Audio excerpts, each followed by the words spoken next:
Introducing part 2 of the mischievous tale, In Defiance of the Skeleton, where we last left our protagonist, Maxwell Bridgewater, arriving at the police station.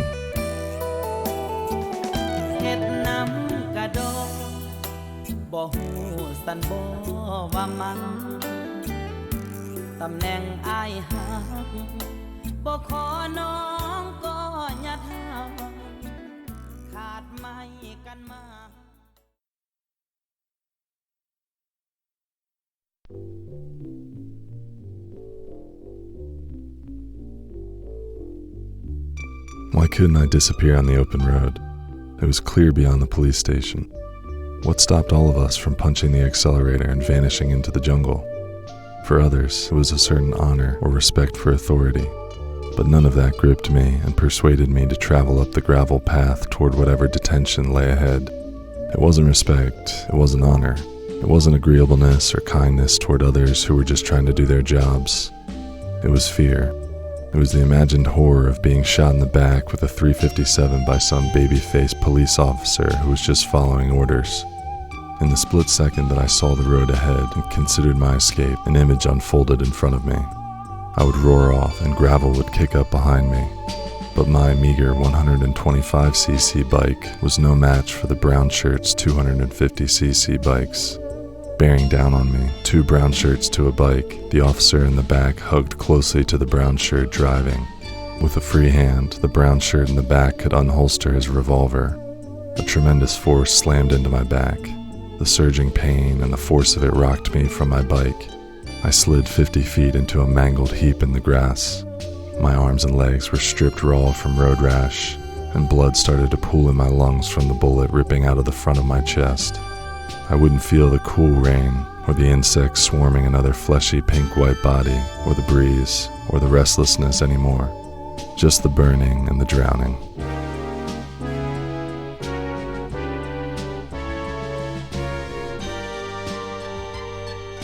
The brown shirt hopped off his bike and sauntered up to me. "You know, listen to emergency decree. Punishment is death." He would then finish me off with another round from his revolver.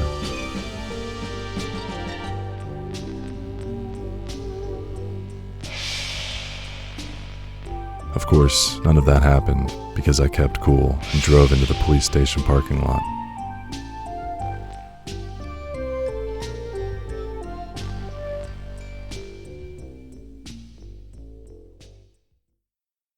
I turned off the engine in front of a big building complex. Rain had flooded the gravel lot. A makeshift path of large stones helped guide a woman and her infant over the ankle-deep water. But no one came for me. No one guided me to the next steps. Police ambled around, avoiding my eye contact. I removed my helmet and put on my mask. There was a queue going in one of the buildings, so I asked a passing police officer where to go. He said nothing, only motioned with a flick of the hand toward the building. I stood under the misty rain next to my bike for a few more minutes, and still no one came for me. Following the woman with the infant, I crossed the stone bridge over the small rainwater pond and stood near the queue. A woman in a brown uniform, this one an administrator, handed me a single sheet of paper. It was mostly written in Thai with crude English subtitles in places. The document asked for all the details of my trip to Phuket. Where had I come from? Where had I been tested for COVID? Did I have symptoms? Was I sure? Was I telling the truth? How long did I plan to stay in Phuket? Where did I get vaccinated? From whom had my written permission to visit the island come? Who said I could come play in the sandbox? I approached her from behind and said, "Excuse me, but I live in Phuket. I never left." She shrugged and motioned me toward the doors with the rest of the queue. I stood for a few minutes and still no one came for me. I peeked into the building. Inside there were 15 police officers standing shoulder to shoulder behind a huge table, a stripe of brown against a beige conference room wall. High society Thai families from up north looking to vacation in Phuket, and a group of unkempt young men from Myanmar, delivery drivers, construction workers, laborers, sat in front of the panel of police officers, proceeding through their own interrogations like nervous teenagers. I could still hear the stillness of the road behind me, like a lover in bed, whispering for me to come back. I desperately wanted to get away from the slippery slope upon which I'd found myself standing. To what disaster would this lead? Then a group settled in behind me and I was shoved into the queue, no longer an observer with one foot out on which to flee. The open road behind me vaporized. Our line plodded forward until I was squeezed into the big conference room and all the eyes in the room fixed on me. They stood in front of the beige wall in a line, consumed by the power men feel in numbers, expressionless faces behind the same blue and white medical masks, some with hands clasped behind their backs, some with a palm resting on the handle of their pistols, and it felt silent because I couldn't see their lips moving, only their eyes which were pained and dull, some scrutinizing while others daydreamed, not wanting to be there. But the ones with eyes that held life studied me sharply, and I stared back trying to find a single elusive emotion among the group to which I could attach myself and turn a screw, until one pointed at the rain slapping the deck outside, and a few eyes diverted from me for a moment.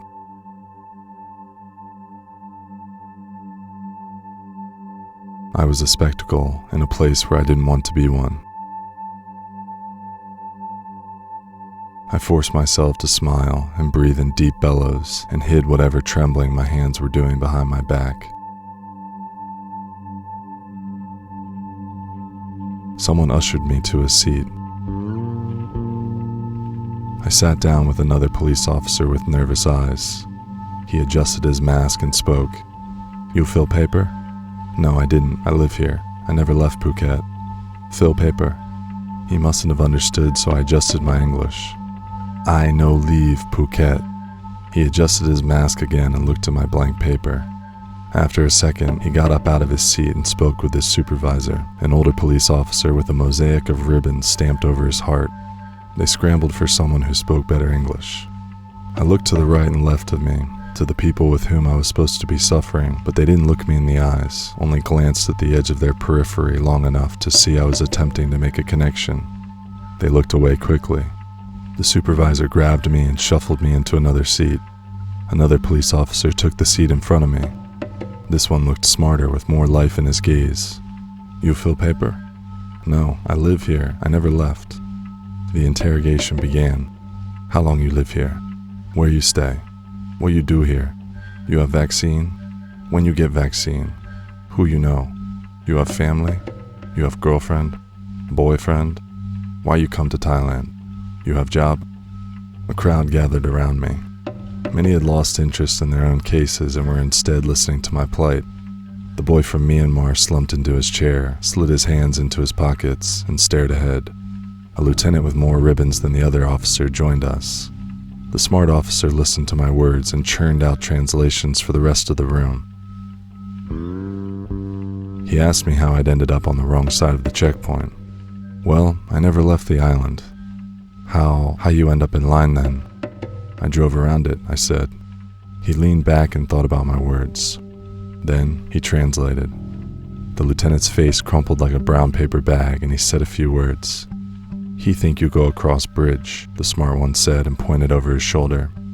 I shook my head. "Honest," I said, and I spread my hands around an invisible basketball in front of me. I noticed my hands were shaking, so I shoved them back in my lap under the table. The lieutenant, with a new timbre to his voice, spoke again. "He say you stay here for 14 days. The smart one smirked and pointed to the floor. I shook my head again, this time out of terror. 14 days at a police station? I thought in the silence between us and considered how I could show them they were mistaken. There was a hole, I stumbled for the right words. A road, a way through, I trailed off, blank faces reflecting at me.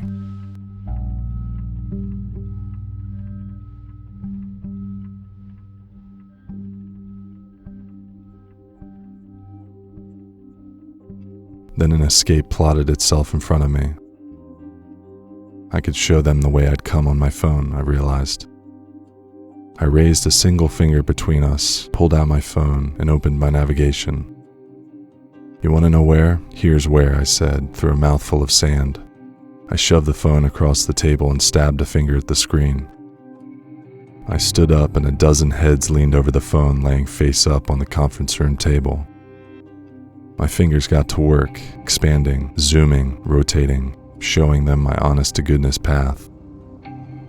I go here, then I stop here and go this way.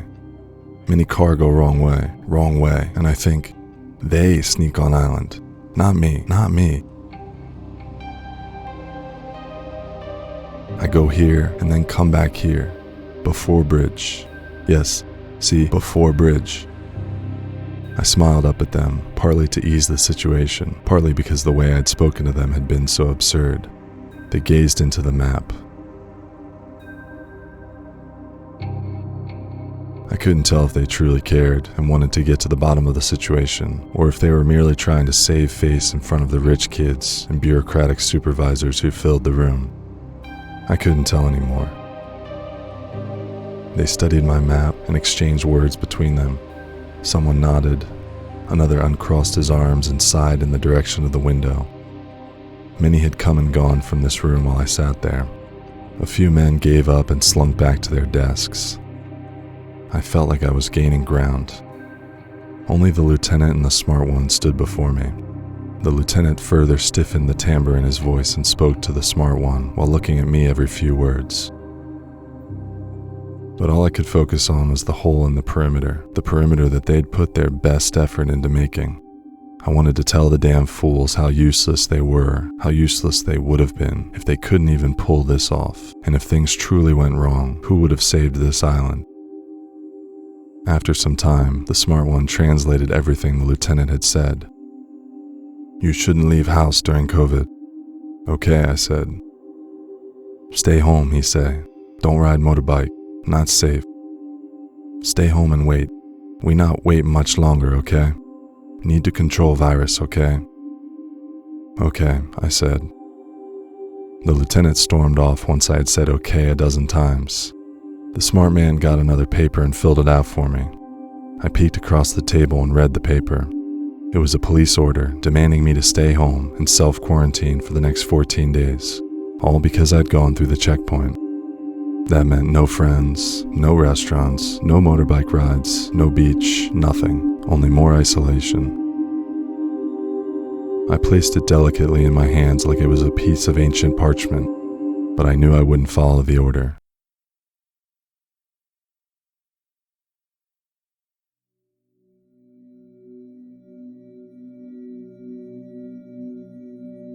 When I appeared to be remorseful enough, they let me go. I walked backward, placing my hands together at the palms close to my chest. I bowed my head slightly to the room and left. Relief had come and gone, and an unsettled feeling remained. I crumpled the piece of paper and shoved it in my pocket. I wanted to roar a mile or so down the highway, but all I could do was let out a whimper. Like others who'd seen the threadbare strings of the puppet masters, it wasn't a sigh of relief. It was the dissolution of a long-held ideal that something of a skeleton always held society together. The whimper escaped like a spirit of innocence putrefying into vapor. I saw the structure of things I'd once seen as a functioning society, laid down in a deliberate order and functionality, sewn together by callous hands of men all working together. All of it had dissolved before me in a single moment. The world, in reality, was held together tenuously by men who were no more intelligent than you or I, and with no greater capacity for reason or wisdom. Much dumber instead, simpler and more apathetic, with listless, empty black eyes behind masks. The puppet masters didn't even care if the audience believed in the illusion.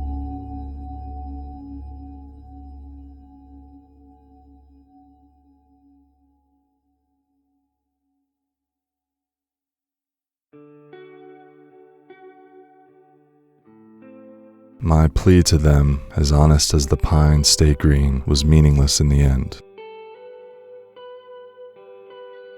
Men in crowds had lost their minds as they'd always done.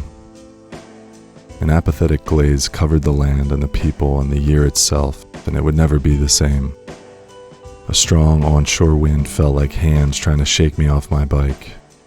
Rush hour traffic filled the island's roads.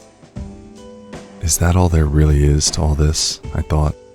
I always thought there'd be more, beneath the surface. I had grasped at something in the complexity beyond, below, and beneath. but nothing was there.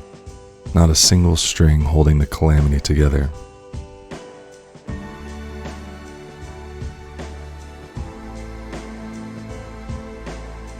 That gods didn't walk among us and keep us safe. That the rules of the game were made up along the way, liquid in your hands.